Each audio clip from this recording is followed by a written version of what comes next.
Jesse McDaniel here in Nashville, Georgia. I've been here since '99. We've kind of made this our home, and we've kind of raised our family here. I'm Will Wiseman, CEO of 𝘬𝘭𝘪𝘮, and I'm here with Jesse McDaniel, the owner of 𝘬𝘭𝘪𝘮𝘀. 𝘬𝘬𝘮𝑀 is the business on which the project Shifting Gears to Solar was built. So Jesse, can you tell us a little bit about what motivated you to go solar?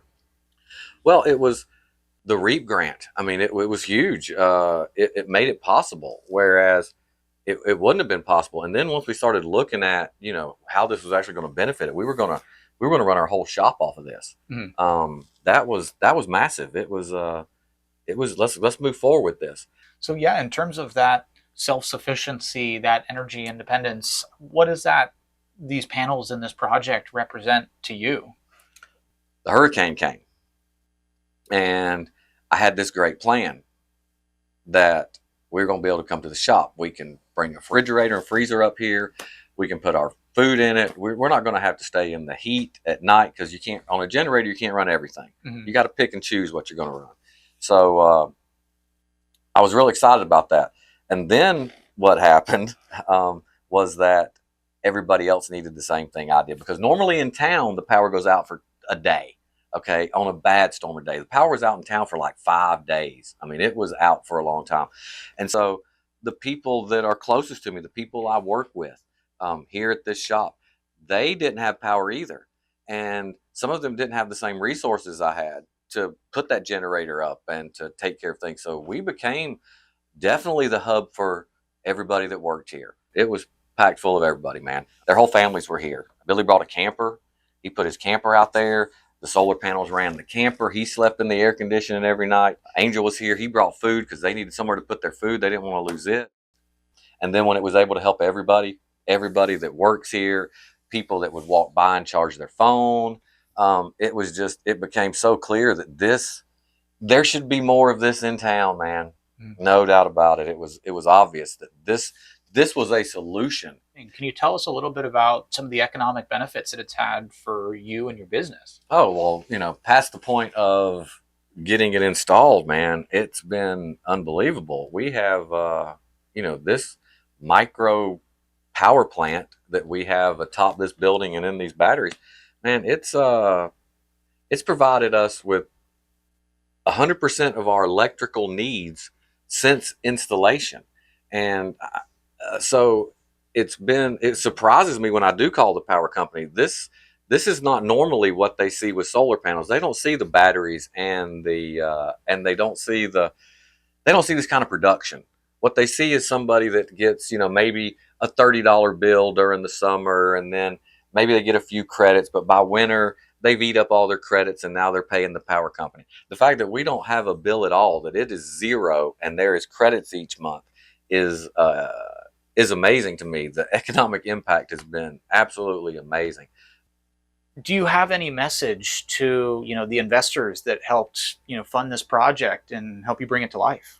Oh, absolutely.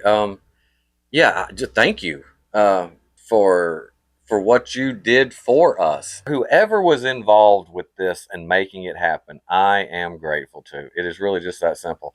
So on that note that you were discussing about, cost and how you really think that is one of the major hurdles for getting a project like this. Oh, yeah. Can you tell us a little bit about the significance of the REAP grant in terms of helping bring this project to life? It's critical, in my opinion, to have that kind of funding for this, whether it be capital investment that someone can pay back over time. Because at the end of the day, I have zero power bill at this point.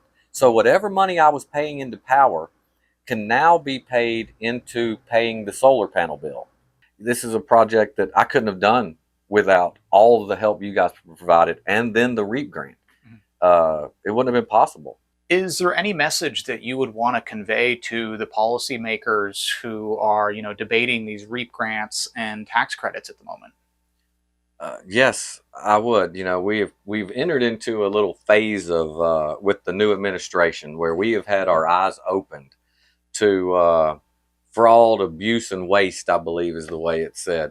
And we see this. I can say from personal experience that this has not felt anything like fraud, abuse, and waste. I have a micro power plant, as I like to call it, that's been installed, that has a 20-year warranty, not knowing exactly what the life cycle is. I know I got 20 years for this.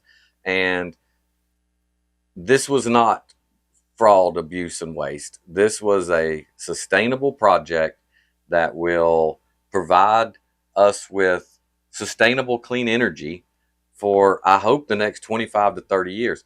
So, as I said earlier, new technology sometimes is for rich folks. That's how I've always kind of seen it. And with these tax credits, with the grant, I was able to obtain that same type of security, I guess you might say, and sustainability as those in much higher earning income brackets than I'm in.